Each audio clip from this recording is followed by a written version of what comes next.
The Spirit of the Steppes, Part 2. Slavic Folktale. Days passed, weeks grew into months, and still Princess Sudalisu's kingdom looked like one large bedchamber. The people snored in the streets, the brave army lying in the fields slept soundly, hidden in the long grass under the shadow of nettle, wormwood, and thistle, rust and dust marring the brightness of their armor. Inside the palace everything was the same. The 12 maids of honor lay motionless. The princess alone kept watch, silent amid this rain of sleep. She walked up and down her narrow prison, sighing and weeping bitter tears, but no other sound broke the silence. Only Kosti, avoiding her glance, still called through the doors and begged her to refuse him no longer. Then he promised she should be queen of the nether world, but she answered him not. Lonely and miserable, she thought of the prince of her dreams. She saw him in his golden armor, mounted on his spirited steed, looking at her with eyes full of love. So she imagined him day and night. Looking out of window one day, and seeing a cloud floating on the horizon, she cried. Floating cloudlet soft and white, pilgrim of the sky, I pray you for one moment, light on me your pitying eye. Where my love is can you tell? Thinks he of me ill or well? I know not, answered the cloud. Asked the wind. Then she saw a tiny breeze playing among the field flowers, and called out. Gentle breezelet, soul of air, look not lightly on my pain. Kindly lift me from despair. Help me freedom to regain. Where my love is can you tell? Thinks he of me ill or well? Ask that little star yonder, answered the breeze, she knows more than I. Sudalisu raised her beautiful eyes to the twinkling stars and said. Shining star, goddess light on high, look down and prithee see. Behold me weep and hear me sigh. Then help and pity me. Where my love is canst thou tell? Thinks he of me ill or well? You will learn more from the moon, answered the star, she lives nearer the earth than I, and sees everything that goes on there. The moon was just rising from her silver bed when Sudalisu called to her. Pearl of the sky, thou radiant moon, thy watch o'er the stars pray leave. Throw thy soft glance o'er the earth ere I swoon.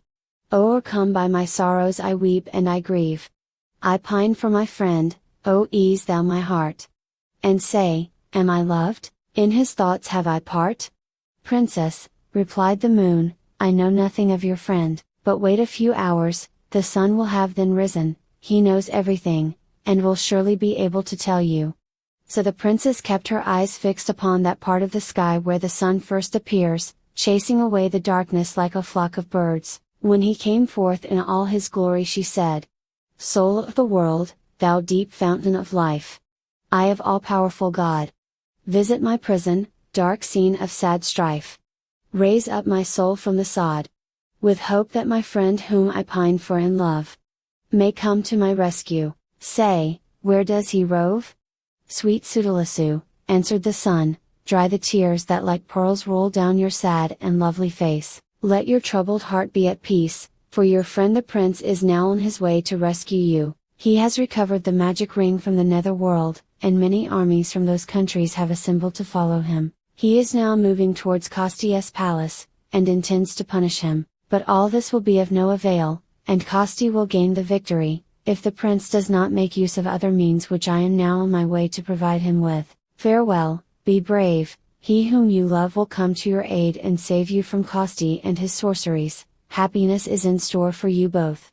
The sun then rose upon a distant land where Prince Junik, mounted on a powerful steed and clad in golden armor, assembled his forces to fight against the giant Kosti. Thrice he had dreamt of the beautiful princess shut up in the sleeping palace, for the fame of her loveliness had reached him, and he loved without having seen.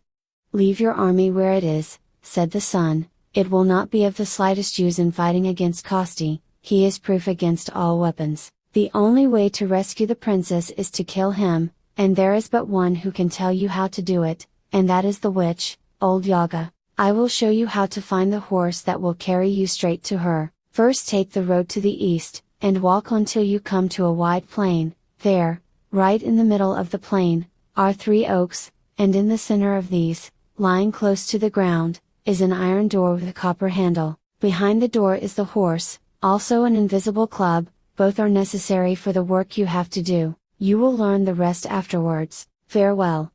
This advice astonished the prince greatly. He hardly knew what to do. After deep reflection he crossed himself, took the magic ring from his finger and cast it into the sea. Instantly the army vanished like mist before the wind, and when not a trace of it was left he took the road to the east. After walking straight on for 8 days he reached a large green plain, in the middle of which grew the 3 oaks, and in the center of these, close to the ground, was the iron door with the copper handle. Opening the door, he found a winding staircase which led to a second door bound with iron, and shut by means of a huge padlock 60 pounds in weight. At this moment he heard the neighing of a horse, the sound being followed by the opening of 11 other iron doors. There he saw the war horse which centuries ago had been bewitched by a magician. The prince whistled, the horse immediately bounded towards him, at the same time breaking the 12 iron chains that fastened him to the manger. He was a beautiful creature, strong, light, handsome, full of fire and grace. His eyes flashed lightnings, from his nostrils came flames of fire, his mane was like a cloud of gold. He was certainly a marvel of a horse. "Prince Junik," said the steed, "I have waited centuries for such a knight as you. Here I am, ready to carry you and serve you faithfully. Mount upon my back, and take hold of the invisible club that hangs at the pommel of the saddle. You yourself will not need to use it, give it your orders, it will carry them out and do the fighting itself. Now we will start, may God look after us. Tell me where you wish to go, and you shall be there directly."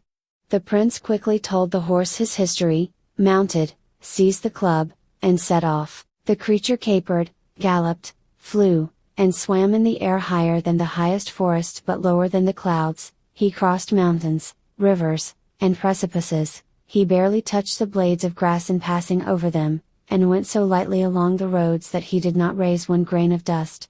Towards sunset Junik found himself close to an immense forest, in the center of which stood Yaga's house. All around were oaks and pines hundreds of years old, untouched by the axe of man. These enormous trees, lit up by the rays of the setting sun, seemed to look with astonishment at their strange guest. The silence was absolute, not a bird sang in the branches, not an insect hummed in the air, not a worm crawled upon the ground. The only sound was that made by the horse as he broke through the underwood. Then they came in sight of a small house supported by a cock's foot, round which it turned as on a movable pivot. Prince Junik cried, "Turn round, little house, turn round. I want to come inside. Let thy back to the forest be found. Thy door to me open wide." The little house turned round, and the prince entering saw old Yaga, who immediately cried out, "What, Prince Junik, how have you come here, where no one ever enters? You are a silly old witch, to worry me with questions instead of making me welcome," said the prince. At these words old Yaga jumped up and hastened to attend to his needs. She prepared food and drink, made him a soft bed where he could sleep comfortably, and then leaving the house passed the night out of doors. On her return in the morning the prince related all his adventures and confided his plans. To be continued.